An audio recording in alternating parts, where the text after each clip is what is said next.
उसको बड़ा करा, छोटा मकान था उसको बड़ा करा, घर में अलमारी 1 थी 2 करी, अलमारी 4 थी 8 कर ली, हमने वॉशरूम 1 था 2 बना लिए, हमने रसोई घर 4 कर लिए, हमने वेयर हाउस बना लिया, हमने प्लाटिंग कर ली, हमने जमीन बना ली, हमने कॉलोनी बना ली, हमने महल बना लिया। इस संसार सागर में आने के बाद हमने करा क्या?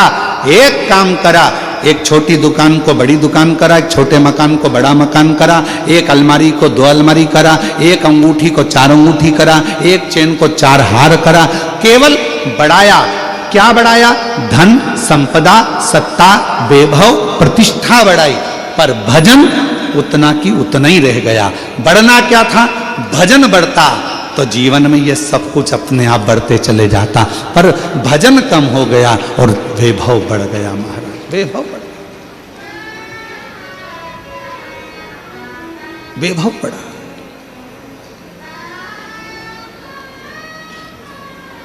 नील वर्मा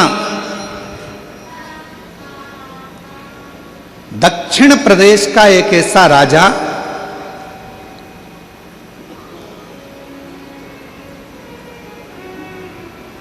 आर्ष पत्नी पद्मावती को देखकर उसके मन में आया कि कितनी सुंदर स्त्री है, कितनी सुंदर, इसकी सुंदरता इतनी इतनी सुंदर।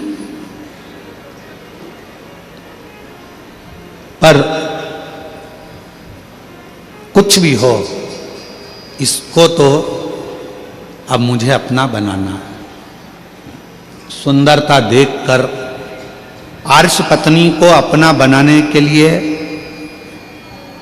नीलवर्मा लग गया और राजा नीलवर्मा ने उसको बनाने के लिए एक बार जाकर उसके पीछे पीछे पीछे पीछे गया तो मालूम पड़ा ये तो पत्नी है किसी की, फिर भी सुंदर है, मैं इसको अपना बनाऊंगा।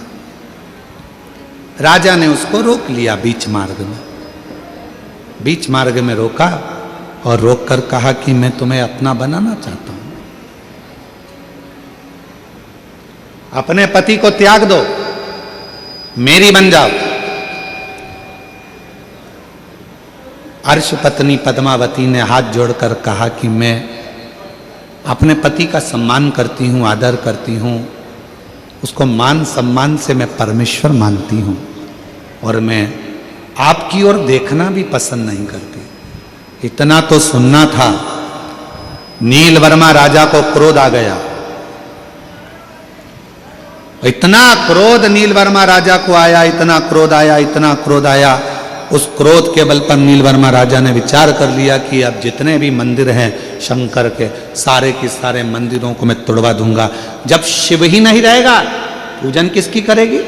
फिर तो मुझे भजेगी, फिर तो मुझे जानेगी। पर कौन बताए, लगन तुमसे लगा बैठे जो होगा देखा जाएगा, और तुम्हें अपना बना बैठे जो होगा देखा जाएगा। कौन?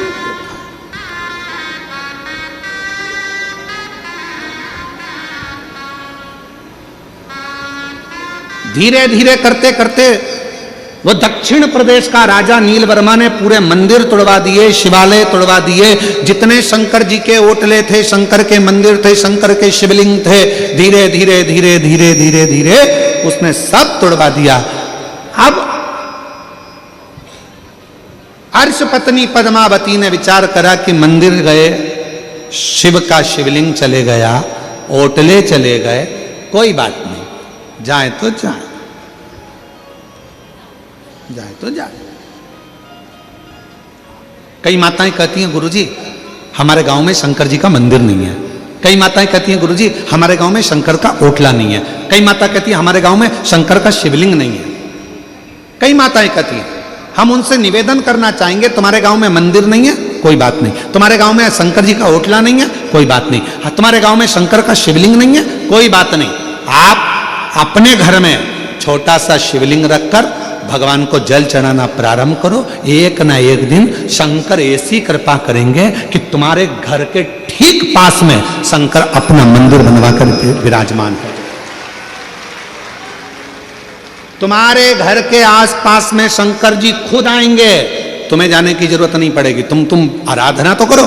और कई माताएं बैठी होंगी ऐसी, कई माताएं ऐसी बैठी होंगी जो शंकर जी को पानी चढ़ाने के लिए ढूंढती थी, हमारे गांव में शंकर जी आ जाए, हमारे गांव में शिवलिंग हो जाए, हमारे गांव में मंदिर आ जाए, हमारे गांव में कोई मंदिर बन जाए। कई माताएं बैठी होंगी। और आज बाबा ने ऐसी कृपा कर दी, जिस गांव में एक मंदिर नहीं था, बाबा की कृपा से उस कॉलोनी में, उस गांव में भगवान ने खुद आकर विराजमान होकर जल ग्रहण किया। शिव ने स्वयं जल लिया।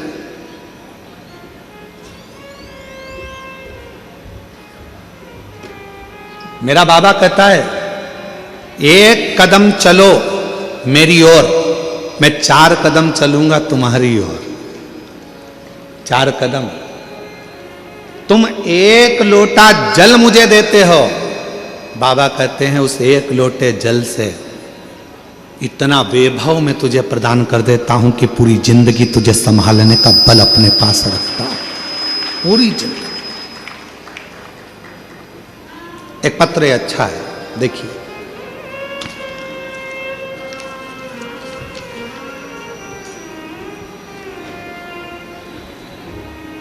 मेरा नाम सुनीति साहू है, पति का नाम श्री युगल किशोर साहू है, ग्राम पोटिया नकपुरा छत्तीसगढ़ के रहवासी हैं। कहीं बैठे हों तो हाथ हिला सकते हैं। आप ही हैं? आ जाइएगा, एक बार वापिस हाथ हिलाओ।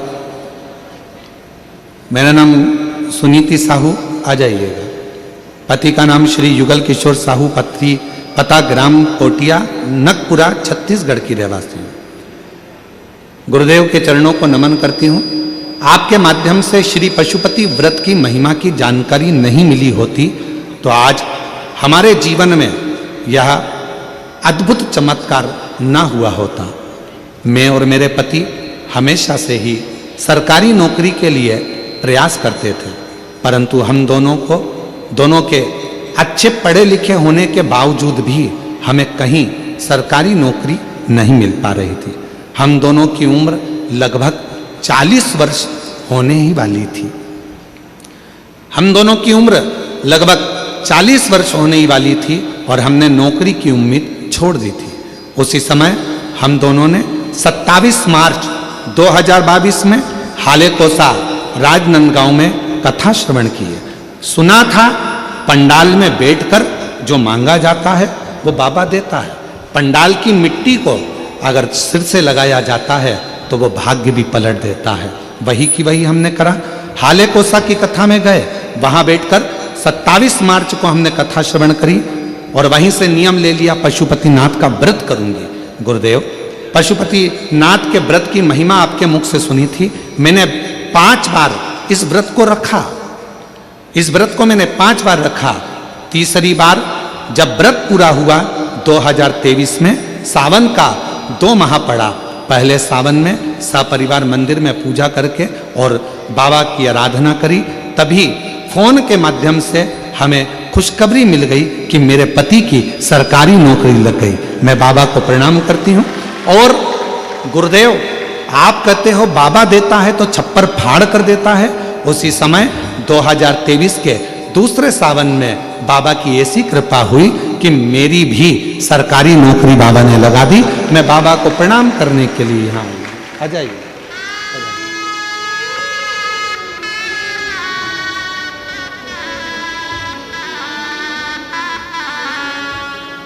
मुझे सी भावना लाया वो वैसा ही फल पाया।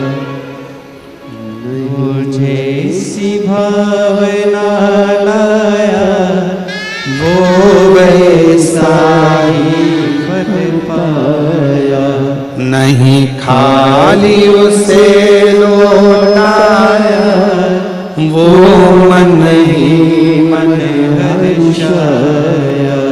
और कर दिया माला माल काशी वाले ने, लुटा दिया भंडार काशी वाले ने, लुटा दिया भंडार अपराध काशी वाली ने कर दिया माला काशी वाली ने।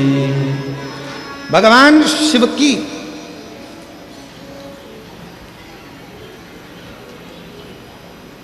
हमारे बीच में किन्नर समाज से भी मेरी जीजी आई हुई हैं, बहुत बहुत साधुवाद। आ जाओ 1 मिनट के लिए आप लोग, आपके गुरु आई होंगे ना, हाँ आ जाओ आ जाओ आ जाओ। इन लोगों को भी साधुवाद बड़ा भाव से, शिव की कृपा से इनका निर्माण और शिव की कृपा से ही इनके ऊपर गया साधु का। जब भी छत्तीसगढ़ में आसपास क्षेत्र में कथा होती है तो इन दीदियों का आना आगमन होता है और बड़े भाव से ये लोग पधारती हैं, हृदय से शिव महापुराण की कथा को श्रवण करती हैं। एक बार जोरदार ताली बजाकर इनके लिए साधुवाद है। साधु शिव तत्व है। प्रसन्नता का विषय होना चाहिए कि आज संपूर्ण देश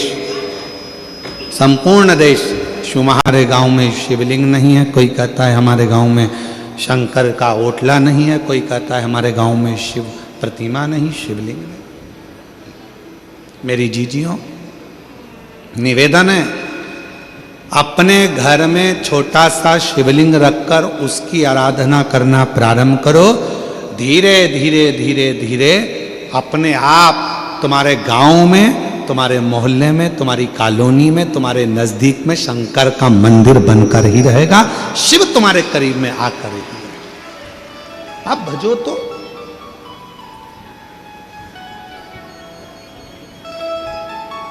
आप स्मरण करो तो।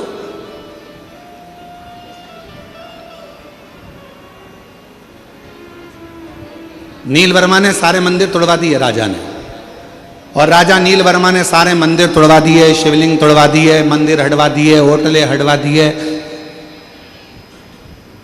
आर्षपत्नी पद्मावती एक कुंड के पास बैठ गई,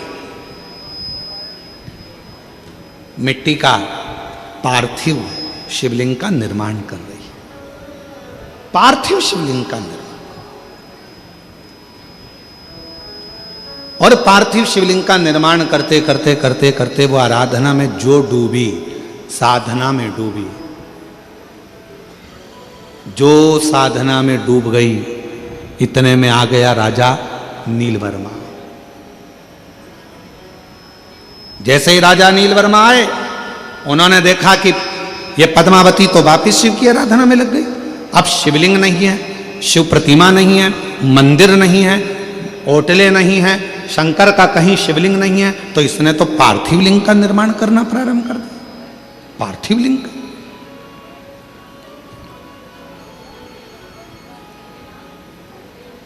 क्या करा जाए? क्रोध आ गया राजा को, और राजा ने उसी समय पर गुस्से में आकर अपने पांव के अंगुष्ठ भाग को तोड़ने के लिए लगाने ही वाला था। इतनी देर में पद्मावती तो भक्ति में डूबी थी, शंकर के भजन में डूबी थी, और उस कुंड में से एक मछली कूद कर बाहर आई, और उस मछली ने राजा नीलवर्मा को खींचकर पानी में लेकर चली गई। पानी में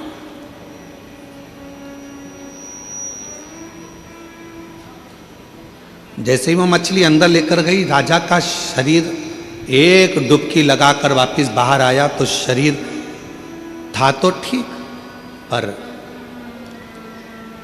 जब राजा अपने घर पर गया तो शरीर कंपायमान होने लगा, कंपित होने लगा, शरीर में कंपन उत्पन्न होने लगा।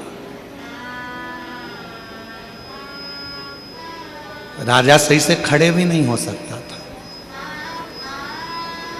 राजा बैठ भी नहीं पा रहा था, चल नहीं पा रहा था। पूरे नगर में सूचना हो गई कि राजा ने शंकर भगवान का ऐसा अपमान करा है, शिव का ऐसा अपमान करा है कि राजा का शरीर अब कंपायमान हो रहा है, राजा का शरीर श्रेष्ठ नहीं है। मेरी जीजियों, मेरे जीजाओं, मेरी बेटियों, मेरे बेटाओं, मेरे बुजुर्ग माँ बाप, एक बात को याद रखना, बन सके तो जिंदगी में थोड़ा अच्छा करने का प्रयास करो। कोई मंदिर का निर्माण हो रहा है, उसमें हाथ बढ़ाकर काम करने का प्रयास करो। अपने यहाँ कोई अच्छा कार्य हो रहा है, उसमें थोड़ा सा आगे बढ़कर सहयोग करने का प्रयास करो। अपने गांव में कथा हो रही है तो उसमें हाथ बढ़ाकर आगे बढ़ाने का प्रयास करो कि हमारे नगर में, हमारे गांव में, हमारे क्षेत्र में कथा हो रही है, कम से कम शिव ने कृपा तो करी, जो यहाँ कथा हो रही है थोड़ा आगे बढ़कर उसमें प्रयास करो कि भगवान ने अगर तन अच्छा दिया है उसको लगाओ, मन अच्छा दिया है उसको लगाओ, धन अच्छा दिया है उसमें से एक पंखड़ी कथा में लगाने का प्रयास करो, मंदिर में लगाने का प्रयास करो। और अगर ये भी नहीं कर सकते हो तो कम से कम वहां जाकर प्रेम से उसकी आनंदता कर दो कि बहुत अच्छा काम कर रहे हो, बहुत बढ़िया काम कर रहे हो। पर इतना याद रखना, हाथ बढ़ाना पर कोई धार्मिक आयोजन हो रहा हो तो उसमें अपनी टांग मत अड़ाना। हाथ बढ़ाना पर अपनी टांग मत अड़ाना। क्यों? यही टांग, यही पांव एक दिन ऐसा आता है तेरा बुढ़ापा आते आते जो विरोध करता रहता है। शिव जी को क्यों पूजते हो, शंकर को जल क्यों चढ़ाते हो, शिव का भजन क्यों करते हो, शंकर के मंदिर क्यों जाते हो, क्यों शंकर की ये कथा हो रही है, क्यों हो रही है, क्यों हो रहा है। जो व्यक्ति ज्यादा टांग अड़ाता है, एक दिन वो व्यक्ति बुढ़ापा आते आते अपने पांव पर भी खड़ा नहीं रह पाता है। ऐसी बीमारी में ग्रसित हो जाता है कि ना हाथ हिल पाता है, ना पांव हिल पाता है। फिर प्रार्थना करता है, लोग तेल की मालिश करें, शरीर को घिसें, डॉक्टरों के पास जाएं, फिर थेरेपी कराएं, शरीर काम नहीं कर रहा। क्यों? हमने इस शरीर का सदुपयोग नहीं करा। सदुपयोग करिए। और मत बुरे कर्म कर बंदे वरना पछताएगा, भगवान की आंखों से तू बच नहीं पाएगा, तो बच नहीं पाएगा। और कई कई जीव ऐसे भी होते हैं जो भगवंत भजन में डूबे रहते हैं, सत्संग में डूबे रहते हैं, कथा में डूबे रहते हैं, संकीर्तन में डूबे रहते हैं, अच्छा काम करते हैं, मंत्र जाप करते हैं, तीर्थ जाते हैं, अच्छा भजन करते हैं, यज्ञ करते हैं, अनुष्ठान करते हैं, अभिषेक करते हैं, पूजन करते हैं। उसके बाद भी शरीर में रोग आ जाता है, उसके बाद भी शरीर कष्ट में हो जाता है, उसके बाद भी हाथ पैर कड़क हो जाते हैं, उसके बाद भी शरीर नहीं चल पाता है। तो कई लोगों ने पूछा कि ये तो अच्छा भजन करने वाला था, स्मरण करने वाला था, कीर्तन करने वाला था, तीर्थ करने वाला था, इसके साथ में ये प्रॉब्लम कैसे खड़ी हो गई? उसका कारण केवल इतना सा है, हमारे पूर्व जन्म का कोई पुराना कर्म रह गया था, वो कर्म आज हमको भोगना पड़ रहा है। उसको काटना है, उसको काटना है, उसको काटना। श्रेष्ठ कर्म।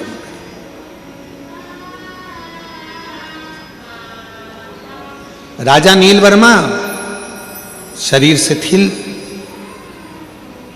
आज धीरे धीरे चलकर राजा नीलवर्मा अर्श पत्नी पद्मावती के पास पहुंच गए।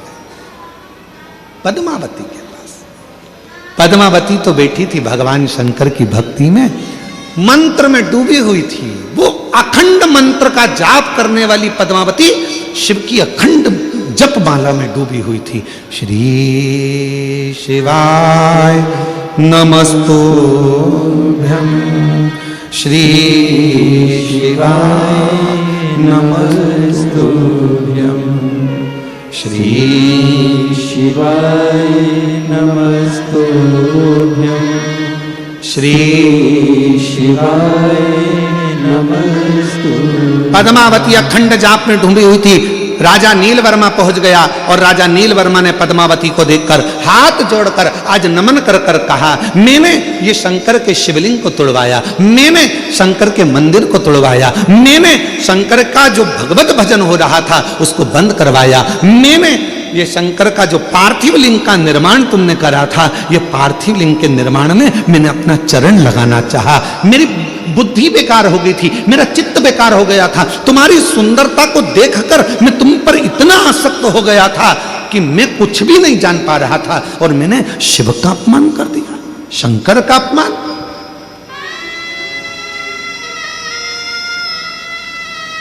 विनाश काले क्या बोलते हैं? विपरीत बुद्धि। विनाश काले विपरीत बुद्धि।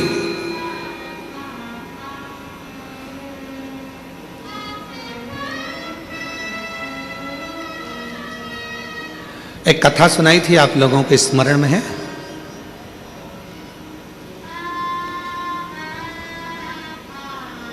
आप सब लोग कौशल प्रदेश के रहने वाले हो, राम जी के ननिहाल के हो। माता कौशल्या की एक कथा सुनाई थी पहले टीवी पर, आप लोगों में से कई लोगों ने सुनी होगी। लंका ने जो हरण, रावण ने जो हरण करा था वो कथा। मां कौशल्या, माता कौशल्या शिव जी की परम आराधना करती थी, भगवान शंकर की परम भक्त थी। और लंका के राजा रावण ने एक बार सारे ग्रहों को एकत्रित कर कर पूछ लिया था, बताओ ग्रह मेरी मृत्यु कैसे होगी।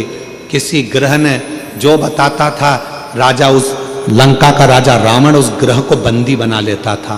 फिर भी रहा नहीं गया, पूछा तो एक ग्रह ने कह दिया कि तुम्हारी मृत्यु का कारण कौशल राज की लड़की कौशल्या, कौशल्या माता के गर्भ से एक बेटा जन्म लेगा, भगवान श्री राम, वो तुम्हारी मृत्यु का कारण बनेंगे। तो रावण के हृदय में ये बात खल गई और उसने माता कौशल्या जी को उसी समय पर जाकर कौशल राज की नगरी में, इसी छत्तीसगढ़ की पवित्र धरा पर आकर लंका के राजा रावण ने कहा कौशल राज से कि आप एक निवेदन स्वीकार करो, कौशल्या जी को मुझे दे दो, विवाह मेरे साथ करो। नहीं,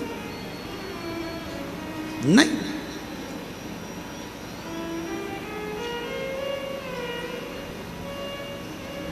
नहीं दे सकते।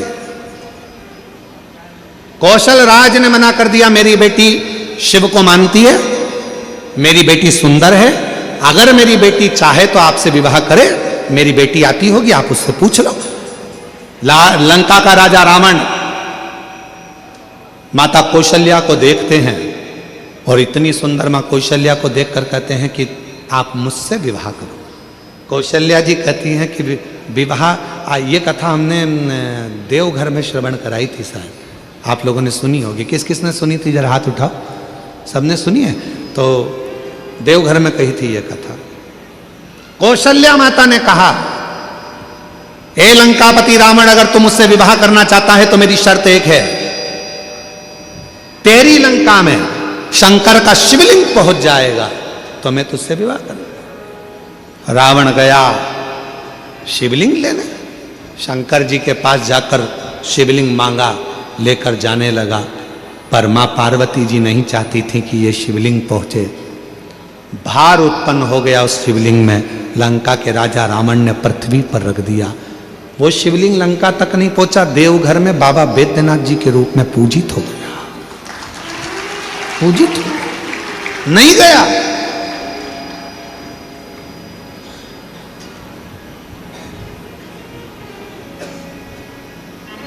वो गया ही नहीं।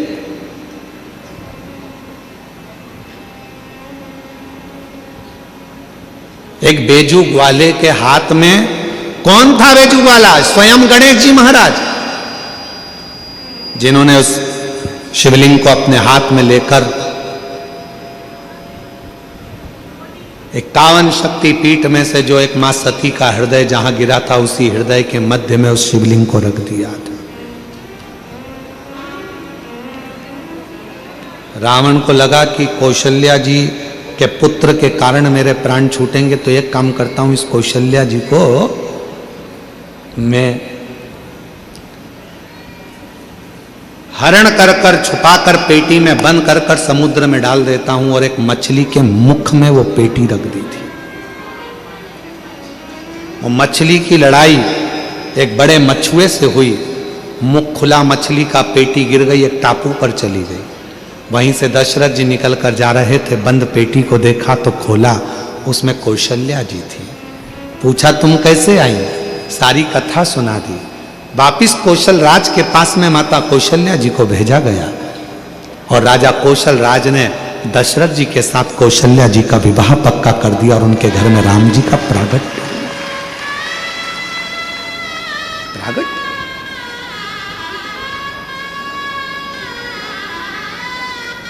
एक अर्श पत्नी पद्मावती के पास में राजा जाकर कहता है, राजा नीलवर्मा कहता है, अरे तुम इतनी सुंदर थी कि तुम्हारी सुंदरता के चक्कर में मैंने शिव का अपमान कर दिया। सुंदरता के और विनाश काले विपरीत बुद्धि, विनाश काले विपरीत बुद्धि। जब समय पलटी मारता है तो बुद्धि भी अपने आप विपरीत होती चली जाती है। विपरीत।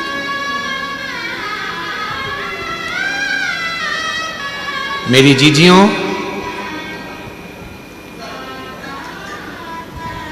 बुराई किसकी होती है संसार में? जम के बोलो। जो बहुत अच्छा होता है। तुम बहुत अच्छी हो, इसलिए तुम्हारी बुराई तुम्हारे घर में भी होगी और मोहल्ले में भी होगी। तुम बहुत अच्छे हो तो तुम्हारी बुराई ऑफिस में भी होगी, दुकान पर भी होगी, व्यापार में भी होगी। बुराई किसकी होती है? जो अच्छा होता है। अच्छे में से ही बुरा ढूंढा जाता है। बुरे में से कभी कोई बुरा ढूंढता है क्या? अरे बोलो तो जम के नहीं। बुराई जिसके अंदर भरी होगी उसमें से कोई बुराई नहीं ढूंढेगा। तुम कभी भी देखना, बहुत सारे ऐसे पियक्कड़ नशेले रोड के किनारे पड़े रहते हैं। कोई उनके घर में जाके सूचना करता है कि तुम्हारा पति पी के पड़ा है, तुम्हारा बेटा पीकर पड़ा है, मदिरा का पान कर लिया, नशे में पड़ा है? कोई नहीं कहता। सबको मालूम है पीता है, बहुत पीता है, बहुत बेकार है, बहुत गंदा है। कौन जाकर कहेगा? पर कोई अच्छा व्यक्ति, बहुत अच्छा व्यक्ति जब कोई गंदा काम करता है, गलत काम करता है, तो लोग फिर बुराई करना प्रारंभ करते हैं। अच्छे व्यक्ति की बुराई होती है, कभी बुरे व्यक्ति की बुराई नहीं होती, क्योंकि बुरा तो पहले से बुरा, उसमें क्या खाक बुराई ढूंढेगा वो? अच्छे में से बुराई ढूंढे।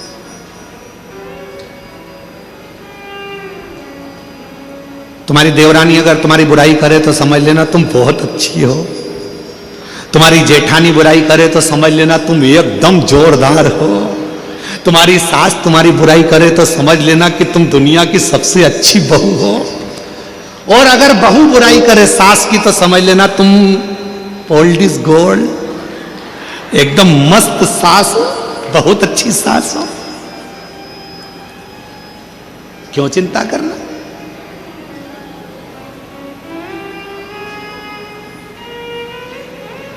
क्यों विचार करना? महाराज,